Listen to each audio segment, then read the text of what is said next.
What's happening, people? Hope you're all well. Welcome back to the channel. Today we're going to be checking out the new Novelists album. It is called CODA. It is 10 songs long. It is 39 minutes long, which is a nice time for a metalcore record. I think these guys are metalcore. To be honest, I've actually never checked out a full Novelists album, which is something I was going to bring up as a separate point. But this one came out on the 16th of May, and there's just been so much chaos going on with new releases. Like, May has just been insane, that I haven't been able to keep up with everything. And Novelists was a band that I wanted to check out. One, because these guys have always been, I guess, on my radar, in the sense that people have always been bringing them up to me. The Souvenirs album was on the Patreon polls that we used to run like a lot more frequently. That was on the Patreon polls for months, and it just never seemed to win. Like, people always wanted it to be on the polls, but it always just got beaten out by other albums. So this is actually my first ever full listen through to a Novelists album. And it's funny because I've already had a conversation with Camille, the vocalist of Novelists. We had her on the Metal Roundup podcast. So I guess I got a bit of an insight into how they work, and I guess the members of the band, and, you know, her experience with joining the band, and how she maybe started off as not fully believing in herself to a certain degree, just with obviously, you know, seeing the feedback from the fans. And some people really enjoyed the new vocalist and some people didn't really like it. So, you know, just her battle with going back and forth with like dealing with that, I suppose, was pretty interesting to hear. So I have a bit more context going into this about this actual particular album than, you know, maybe I would have had if we didn't speak to Camille in the first place. So an interesting way to jump in. This one is 10 songs long, like I said, which again, I think is a solid time for a metalcore record. I recently listened to a Mudvayne record, and it was just painfully long. It was like an hour and 10 minutes long, and it just didn't need to be, and it actually took away from the experience. So something like that, 40 or so minutes, you know, get me into the world, let me experience the world, and then take me out. Don't leave me in there for too long. So we're starting off with Say My Name. Now, I've heard some of the singles off of this. To be honest, I don't fully remember which ones were singles, but what we're going to do is we're just going to jump in. I'm probably not going to touch the music videos. I just want to listen to this purely from a musical standpoint. People are saying this is really good. I'm actually surprised by how many people are actually hitting me up for this album. Not because like, oh, I think the band isn't any good or anything like that. It's just more so I've never covered really anything by Novelists. So it's strange that people are wanting me to check it out. Because normally if like, you know, Meshuggah or some other band that I've been covering like extensively drops music, usually I'll see the people that have watched those videos before be like, oh, Drew liked this in the past, let's go ask him to check out the new stuff. But people have actually been hitting me up a lot to check this out. So I guess that is a good sign. So without any further ado, Novelists CODA, starting off with Say My Name. Let's go. Yo, family, this video is sponsored by me. Lads, if you want to get access to this entire album reaction with no cuts, no edits, no pauses, patreon.com/DrewFortune1. Your support is much appreciated. Otherwise, enjoy this highlight video. It's a very like easy listening mix, which is quite nice.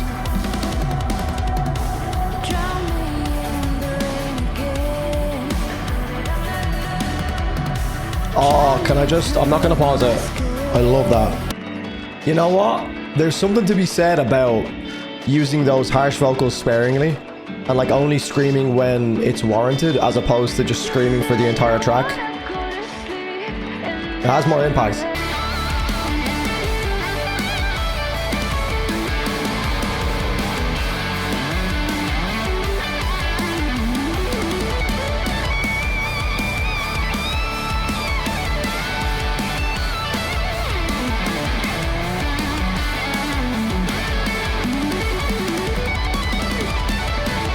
Wow.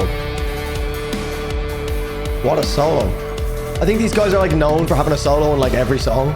I believe that's a part of this band. It's giving me like Peaky Blinders vibes. Interesting. That was a solid start. Like I was talking about, the harsh vocals being included in, I guess, very small portions of the song are a little bit more endearing than just like scream for the entire thing. Now, don't get me wrong. I love metal vocals for the most part, but there is some songs that I feel like just drag a bit when it comes to the actual vocal side of things, and it becomes very jarring and almost does a disservice to the song. This feels a lot more complete. It feels like those harsh vocals are just more impactful. If Camille had been screaming for the entire song, I think it would just take away from a lot of the beautiful instrumentals across this song. because the screams just demand your attention so much. This is very easy listening. That solo towards the end was brilliant as well. Yeah, overall a solid fucking start. What do I have written down here? There's a moment, actually, that's what I wanted to touch on. I've got my physical notepad today, because sometimes I find if I'm taking notes on my notepad on the PC, it just becomes a shit show and I get distracted because I'll be like, oh, something's here, and then I'll look at that for a minute. So I guess writing down physically, I just feel like it is more impactful, it's more meaningful because you're actually putting something on paper. The production, very, very subtle. Let's talk about the mix first of all. It was great. The drum mix and everything's perfect. Everything sounds fucking great. It's all mixed together very, very nicely. There's like nothing tripping over. There's no one particular instrument or anything like that that's tripping over each other. That's like getting in the way of like allowing one thing to really shine. Everything is really nicely spaced out. The production and like some of the cool little moments, there was like some backing vocals that were very nostalgic. It was like a harmonized backing vocal with a lot of reverb on it. I don't know exactly where it was. It happened a few times and it's really reminding me of something. Is it like, I think it might be, you guys, you know the song Stay? I think it's by Sash, is it? Hold on, let me see if I can find it. I'm gonna leave the video playing. Is it Stay? That's it there. Okay, it's not Stay. I love that. It's so subtle, but it just makes a mix feel so much more dynamic, and it's just creating so much more textures. It could easily not be there, and I probably wouldn't notice as much, but I feel like that is just something that will keep replaying in my head, and I'm kind of waiting for that in the song. I don't know what she's saying, obviously, but I think that's just subtle details, again, that just make certain songs so fucking catchy. It's reminding me of something. Oh, it's gonna piss me off. I thought it was Stay by Sash, but it's not. Oh, what is it? Fuck. That might come back to me, but the point is, that was a cool song. Great opening to an album. I believe the next up is CODA, which there is also a video for. Now, I have heard this song. Now, it's been a while. I don't know how much I love this song. It got a lot of hype when it first came out, but I'll definitely go in open-minded. Now, this one, maybe in the context of the album, will make a little bit more sense, because they did kind of tease the heaviness in this. I know they're not like known as being the heaviest band, but they definitely have kind of teased some of the heavier moments in the first song. So I think this one maybe takes it up a little notch, if I remember correctly. Yes, it does. It does. Okay, let's go. A fun song. Very fun song. A little... Yeah, I don't like this part.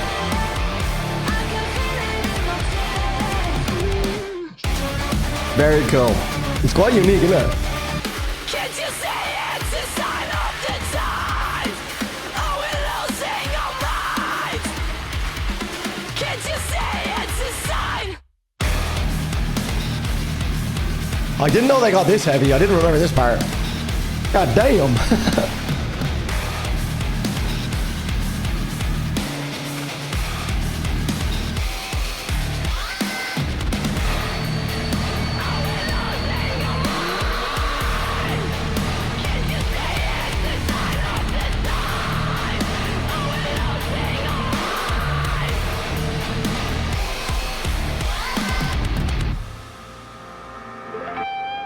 Solo again. This is something that I'm not too clued on, but Burb and Steve were talking about how like there's a solo in like every Novelist song. I don't know how accurate that is. Maybe that wasn't their exact quote, but it was along those lines. Very cool.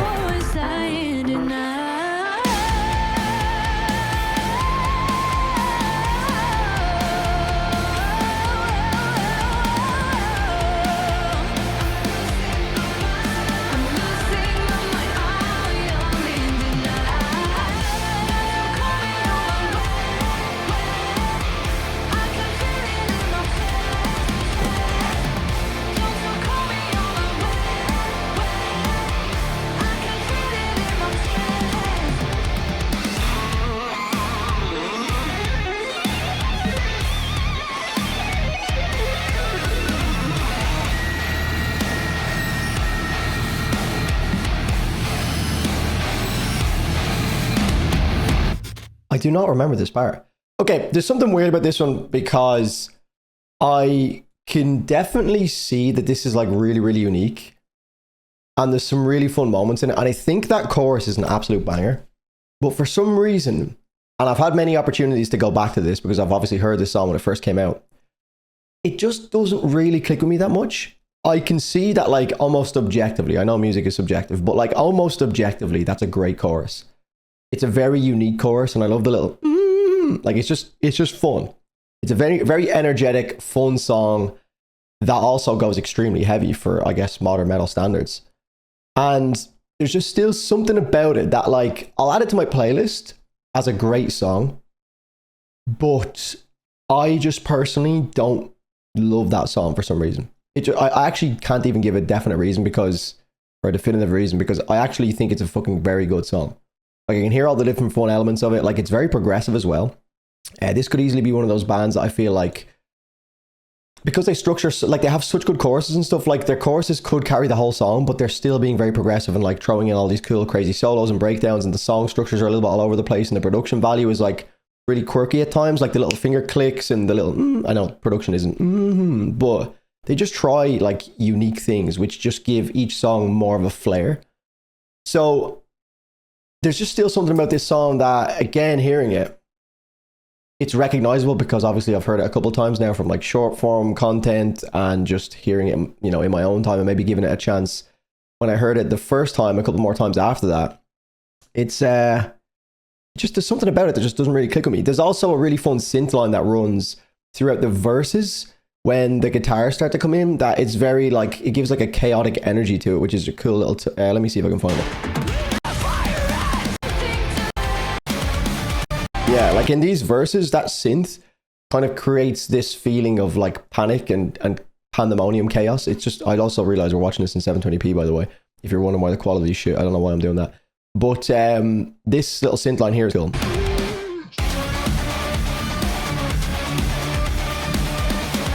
Like again, the synth is just helping that so much. Like it's not the most exciting like rhythm in the world, but that synth just kind of makes it feel like there's some alarm going off and everyone's panicking and you're running around. So it's very like a visceral sound, if that even makes sense. But yeah, the next one is All for Nothing, which I believe, if I'm not mistaken, is also a single.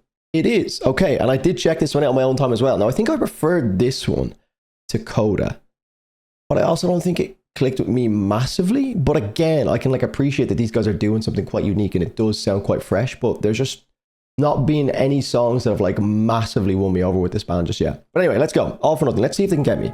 Also, hold on a minute. These videos are too cool to like not at least watch in 1080p. I'm not going to go 4K because my internet sucks.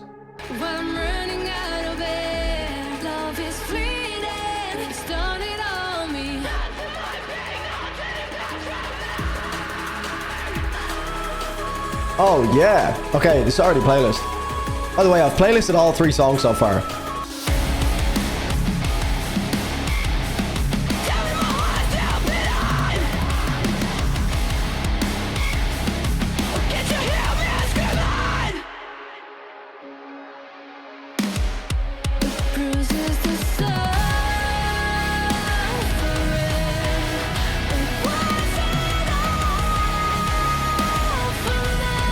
It's like Tesseract. It's like Ash O'Hara a little bit.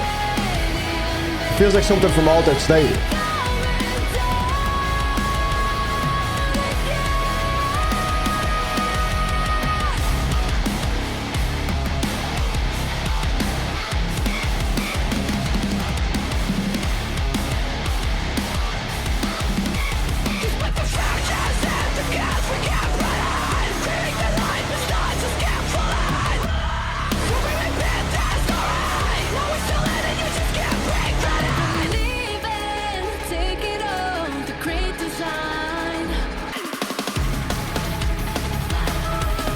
It's so prog. This is my favorite one so far for sure. I don't think I loved this when I first heard it. Like I appreciated that these guys are doing something pretty fresh, but it just didn't really properly click with me. But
I remember when I first heard this song, I think my initial impression was that the solo felt a little bit random after the way the song had been building.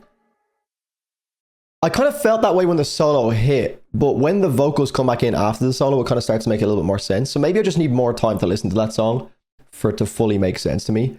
But I do believe that this is potentially the end of the singles, which is interesting because of the 10 songs, there might be one more single, but I definitely haven't heard it. I don't recognize any of the other names that are left. Maybe KO, which is the last song. Was that a single? I'm sure we'll find out. But let's swap back over to Spotify. So, as you can see, I've liked 3 songs so far. All 3. Now, I'm not saying that these are like a definitive, absolutely playlist. I think these are all really, really, like, why am I stuttering? Really good songs. All for Nothing's probably my favorite so far. Say My Name was solid as well. I actually think I probably prefer Coda the least. But anyway, let's go to Maldición de la Ruja. I'm not sure if I've pronounced that correctly or not, but we'll see. Let's go. Looks like we got lyrics as well. Okay, we got fully... No, not fully French. Okay, this sounds like it's going to be a bit of a heater, eh? They got that like cool like breakbeat.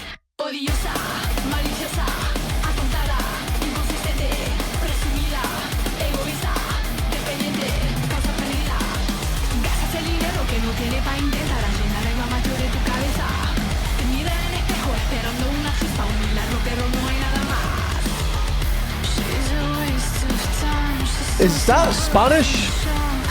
What the fuck?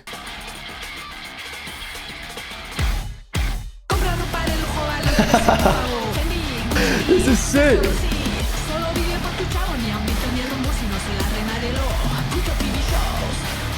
Oh my god. That's fucking sick. Oh.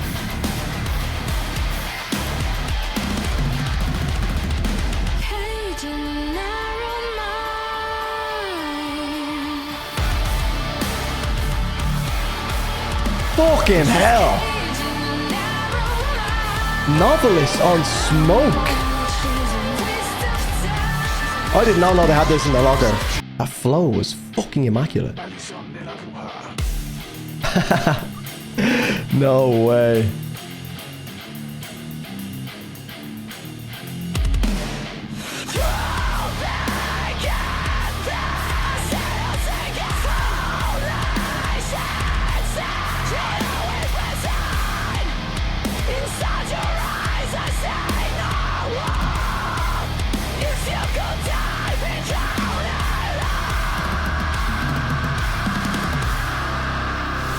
Brilliant. That was so good. I mean, I'm not going to deep dive into why I thought that was good. You see my reaction, but was not expecting that Spanish flow. That was so fucking cool. Now, I'm thinking, I didn't watch the Metal Roundup podcast back, so I'm just trying to remember the actual conversation. I do think that there was something hinted in that episode with Camille, where I believe she said something along the lines of, like, just wait for this particular song. I don't think she even alluded to anything like being in a different language or anything like that. I think she just said, like, I can't wait for you to hear one particular song. There's like something that we really experimented with. Now, hopefully that's a sign of things to come, because I'd love more of that experimentation. That was very, very cool. Is there any other songs with different languages in it? Sleepless Nights, Adam and Eve, 78 Rue, CRC, and KO. Okay. But look, that is a very interesting first non-single, because the singles compared to that are relatively safe. I'm not saying they're safe singles, but I feel like they kind of gave us an idea with the singles of what the whole album was going to sound like, and then they just hit us with that as the first non-single. So a very well designed single rollout, I guess, because the singles did their job in getting a lot of people paying attention to the band with like really clean sounding modern metalcore, or progressive modern metalcore, I guess, if you want to call it. And then they hit us with this filthy, like, fucking Spanish, like, the flow as well. Like, it's one thing just including some Spanish lyrics, but actually flowing like that when you're a native French speaker. I don't know if like Camille also speaks Spanish as well, but she didn't sound to me, as an Irish person who speaks a little bit of Portuguese, her pronunciation and everything didn't make it sound like a French person trying to speak Spanish. It sounded fucking sick. And then the instrumentals, to be honest, I didn't even pay too much attention to it because I was so like infatuated by the actual flow and the language as well. I just wasn't expecting it. Like, I was expecting maybe it to be like, oh, this is going to be like, you know, there might be some French lyrics in there at some point. And yeah, obviously not. I think I might have said at the start of that song, oh, we got some French lyrics, because I didn't actually like look at the words. I just seen a different language and I was like, oh, it must be French. But obviously not. Very interesting. Maybe we'll get some French in there as well. Who fucking knows? Maybe we get some Japanese. That's the thing. Now they've got me on my toes. I don't even want to look at the lyrics anymore because it will give away what's coming up next. But that song of the album so far, that was really, really good. Really, really creative. And instrumentally sick as well. Like, that was a proper fucking beatdown track. On top of being very unique and experimental.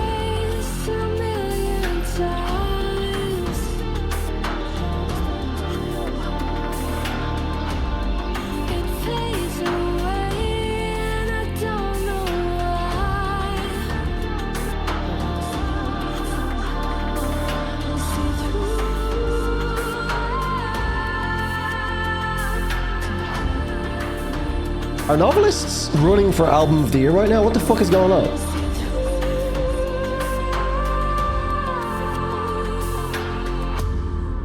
This is like a Brutus track. Or Calandra or something.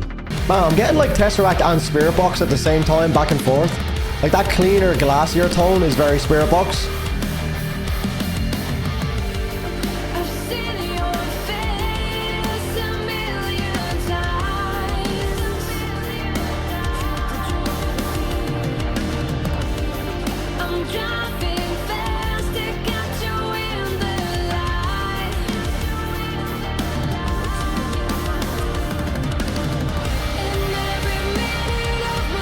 The drumming, man.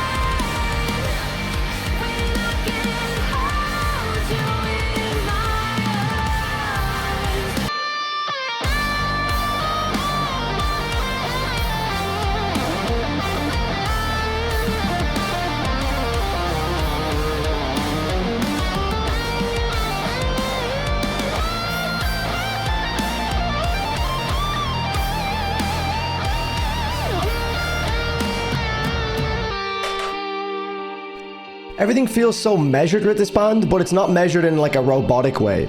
It's like everything is well thought out and not just like chugging for the sake of it.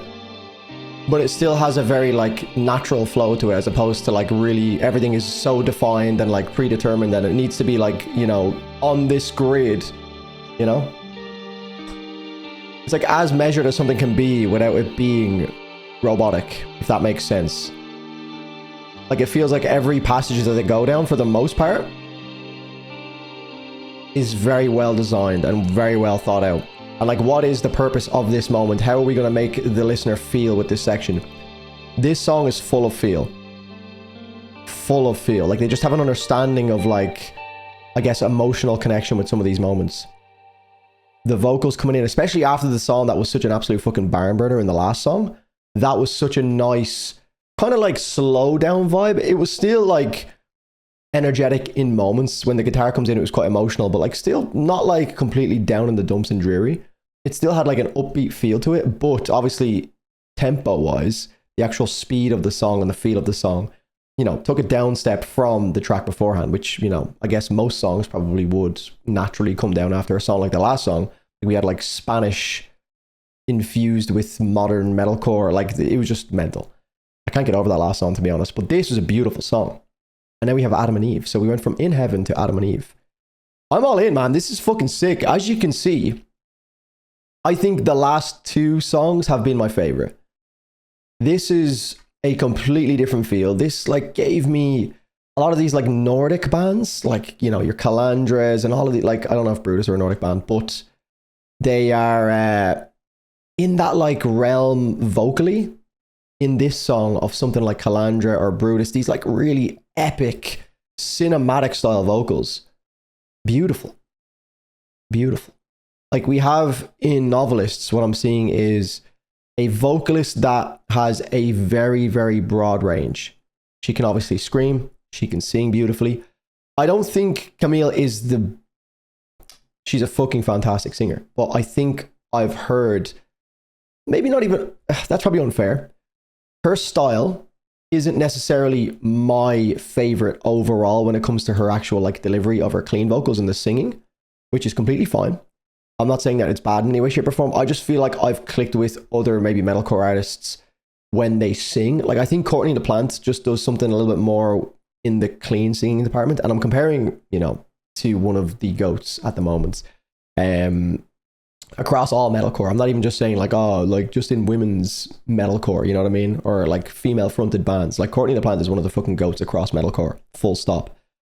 But I think what makes Camille shine is how versatile she is. Not necessarily she like does this thing absolutely like S tier or this thing absolutely S tier. She's just very, very well rounded. And obviously over time, I'm sure she'll get better. So I think that's really on display. And then they also have, and this is again what Camille mentioned in her conversation with us on the Metal Roundup podcast, like she kind of kept alluding and speaking about the other members of the band. I'm not familiar with the names, but I believe their guitarist is an absolute wizard. Like when it comes to, you know, writing, I don't know who exactly is involved in the writing process. I think it's a couple of them, but I know the guitarist is a part of the writing, and you can tell that these guys have a really like good understanding of songwriting. They're also very, very technical, which is great because they know how to be technical and like spice up a song when it's needed. But they feel like they're very mature in their songwriting, that the song is more important than them just being technical. It's not like they're trying to show off. Obviously there is solos, but again, these songs are full of feel. Sometimes you have these really technical wizards that are just absolute nerds that know how to play really technical solos, but it just feels robotic and boring. Whereas these solos, although I'm not the biggest fan of solos in general, like there's never really any moments that solos will properly get me. The best example of a good solo I can think of in recent memory is the solo at the end of Black Hole by Architects. Just a fucking fantastic way to end that song. And there's been a few examples in this album that there's been solos where I've been like, this makes a lot of sense. The one thing I will say is in, I think it was All for Nothing, that solo still feels a little bit weird to me. Maybe I need to hear it a few more times. Not the solo itself, but just the placement of the solo in the song. But for the most part, these guys seem to have a really good grasp of just like understanding how to make a song flow and not allowing their insane technicality to get in the way of making sure that the song and the integrity of the song is good. If that makes sense. Let's keep going. Adam and Eve. And they're creative, experimental. They're trying so many cool different things.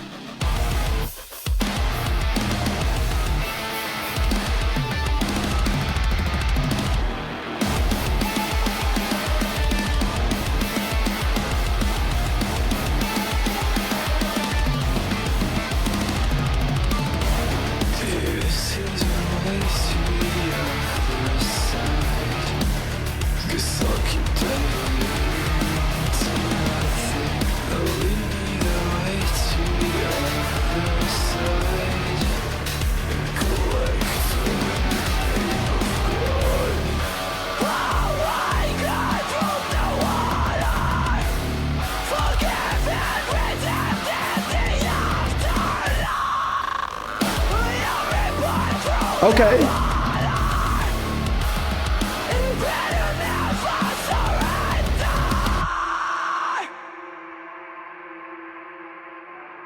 I know I just mentioned Spirit Box, but that song, this part feels very Spirit Box. Oh yeah, we're fucked. Standing in the office of the prophet of God, Eh? I call you God. Oh no.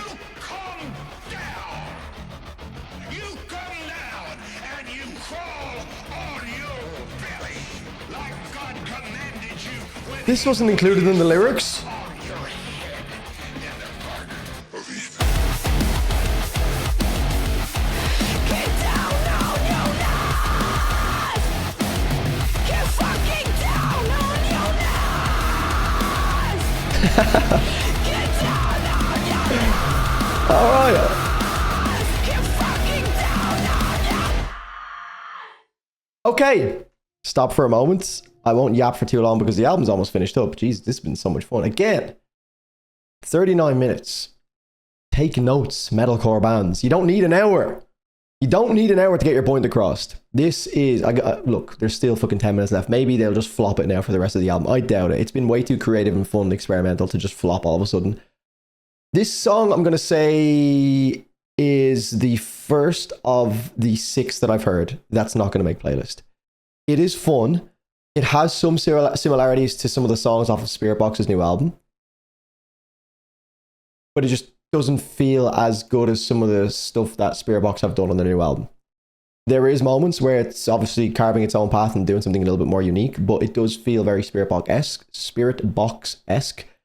And for me personally, I think some of those moments, although they were obviously, like, they will go so hard live, Courtney LaPlante is just the absolute fucking goat at making those moments, like those scream vocal moments or those like call out moments, absolutely land. Not that this didn't land, but I think songs like this make me appreciate how good Spiritbox are at making certain call outs really fucking land. And then their tuning and just the way their guitars and drums hit, Spiritbox do that like exceptionally well. And I'm not just trying to compare it all the time, but this song did, obviously the obvious comparison there is going to be Spiritbox because of the two, you know, female fronted vocalists. But yeah, it just, I don't know, that song didn't fully land with me. Maybe just because intrinsically it didn't feel as unique because it did remind me of Spiritbox so much. So the other songs, I guess, didn't really remind me of anything. It just sounded like a Novelist track, I guess. So they all just felt instantly unique. So let's keep going. Sleepless Nights. Still a solid song though, obviously a fun little breakdown. I love the sampled like monologue section they had there before the breakdown. They didn't put those in the lyrics. They tried to catch me out. But really, really good so far. This is a phenomenal album. Interestingly, 2.5 minute long songs coming up as well after this. That'll be a weird one. 2 absolute heaters, or what are we going to do? This is the longest song on the album as well. There's going to be a silly solo at the end of this, right?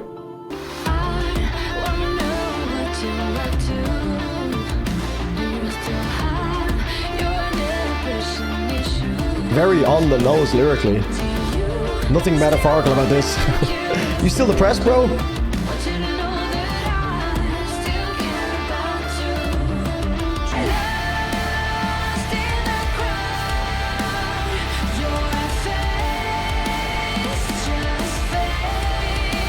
Beautiful piano coming in.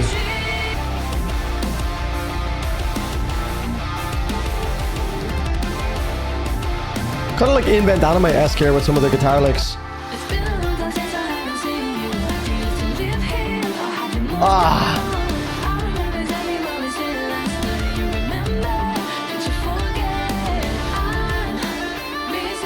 That lead guitar is nasty.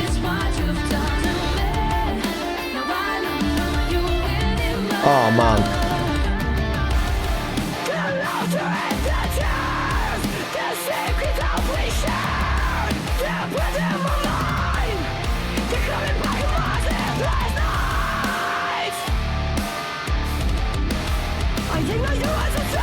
Very landmarks here. This isn't the song that is not playlist for me.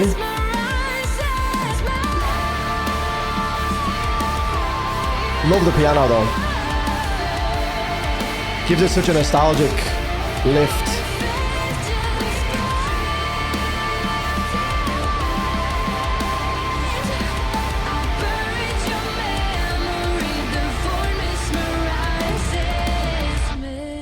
Now, very interestingly, we have 2 songs coming up that are literally 2.5 minutes long. So maybe one's an interlude and one's an absolute fucking heater. This could be the interlude. CRC's got to be a heater, right? Okay.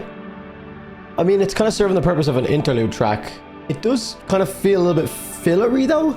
Like even as an interlude, I could have done without that song, you know? It kind of feels like it's there to bulk up the length of the album almost. Look, it's proving to be an interlude song. I'm sure this song will probably slap the head off me now in a minute. Yeah, this has got to slap the head off me. Yeah, this is dark and ominous. This is what they wanted. They wanted me to be in this headspace right now where I'm like, that was kind of like a boring filler song. Yeah, it's over. Yeah, good luck. Good luck. see you on the other side, folks.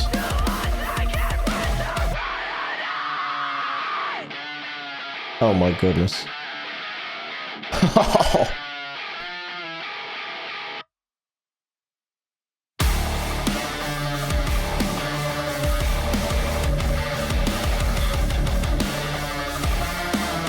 That tone is filled.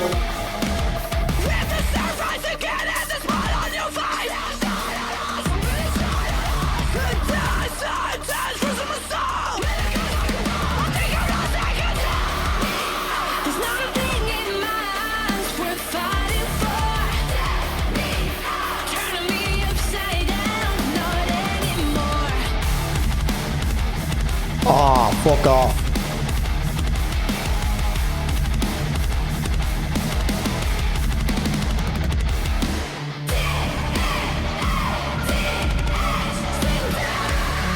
I see you bring me the horizon, enter the chat.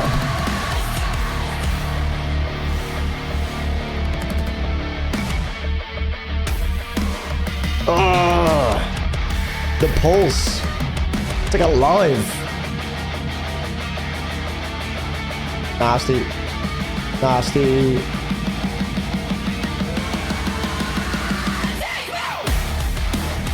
Yeah. Yeah, fuck off.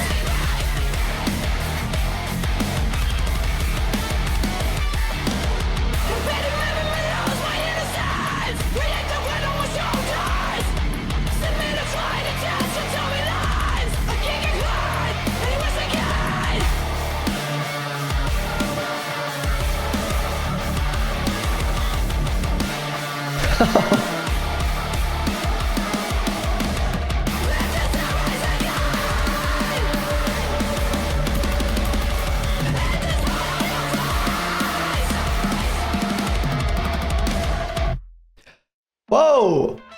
So maybe the KO won't be... Is this a... I feel like I've seen this as a single before, no? This has Time Evaluator vibes, which also kind of has Test Rack vibes.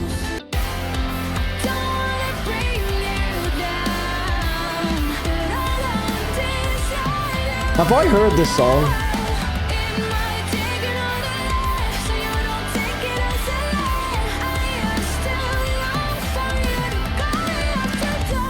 I may have heard the song before, but I don't see it as like a video.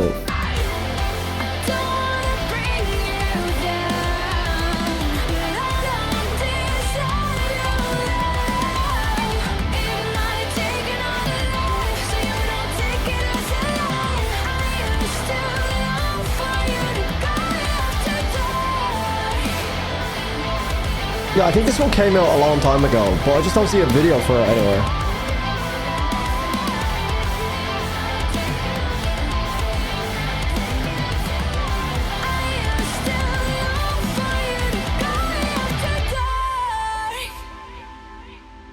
Yeah, fuck, they've smashed this album. They really have.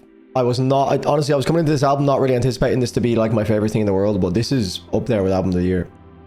There's been a couple of fucking solid albums, but this is the first one in a while. No, that's not true. I did love the Ghost album. The Ghost album is definitely in contention. There's been so many cool albums that I've heard, but like they've been quite spread out. And this is another album of the year contention for sure.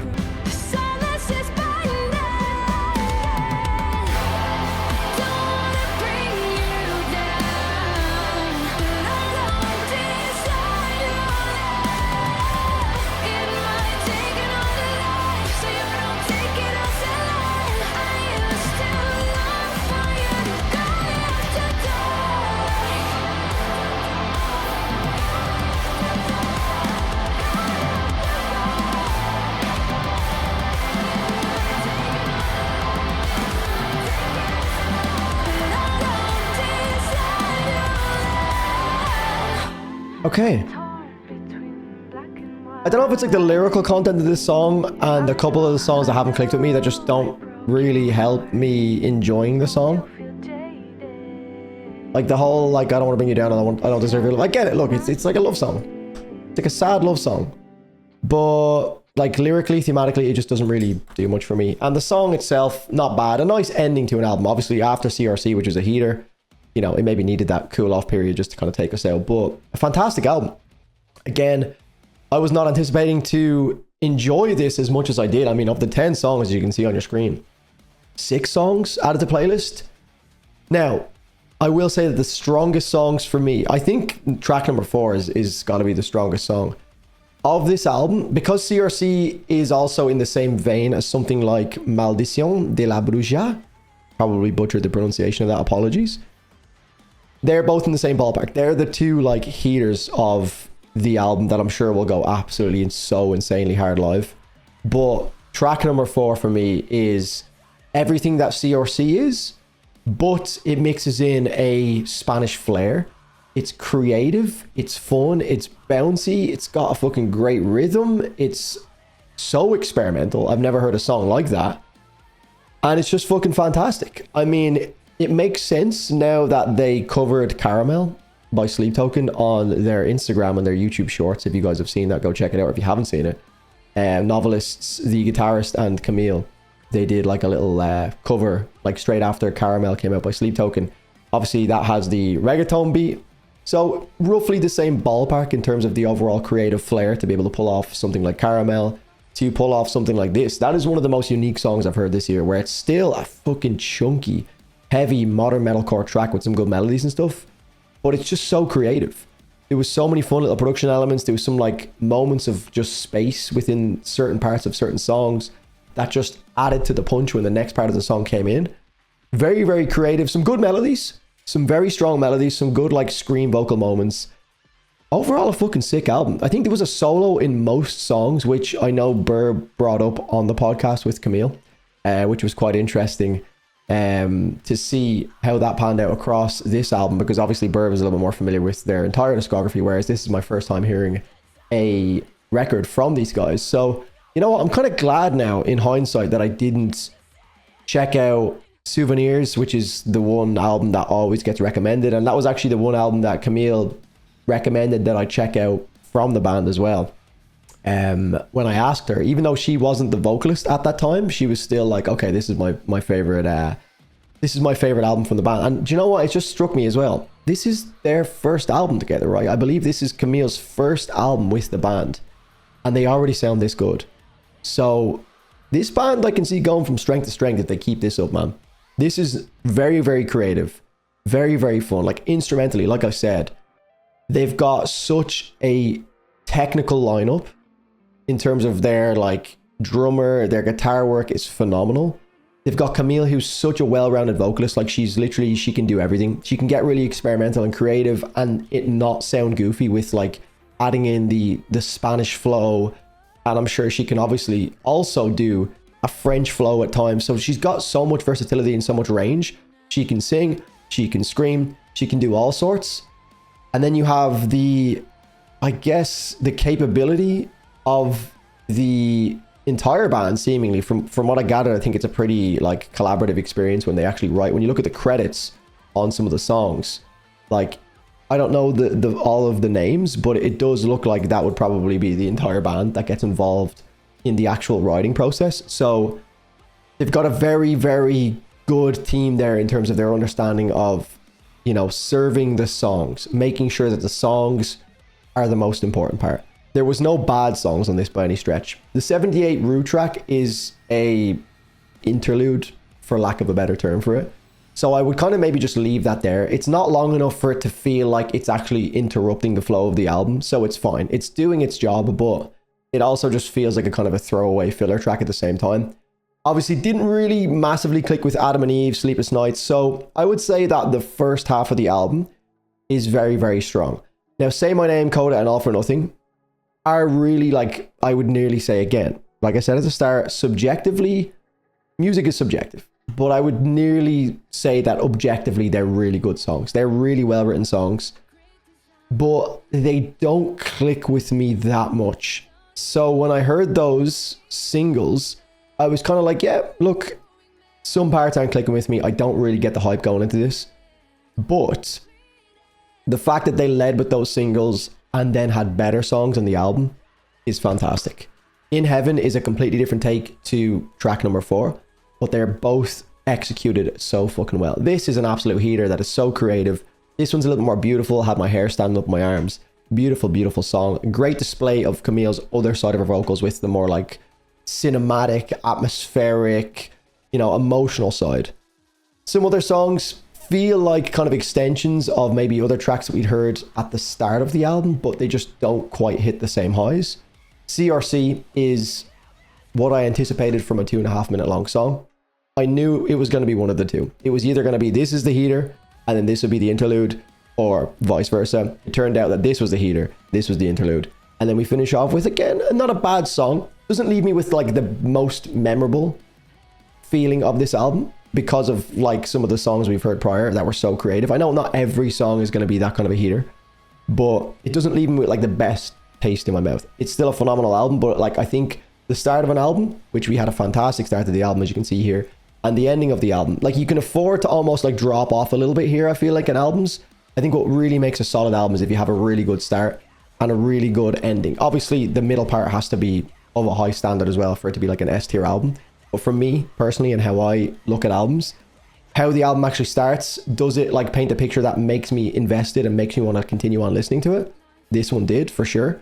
The visuals and everything helped that, of course, as well. And then how does it end? Like, what is the lasting impression that I have of this album? This one, it's not a bad song. Again, there's no bad songs in this album, I don't think.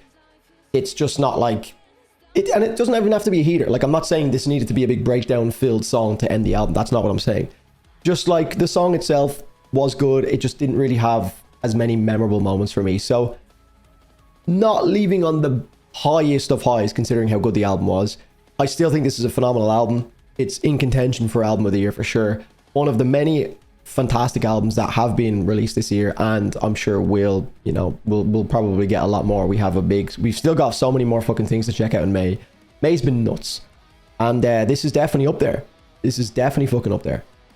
I can't believe I forgot Even in Arcadia as one of the albums that came out this year. I'm so sorry. People are probably screaming, but that's another obviously album of the year contender. But yeah, fantastic stuff.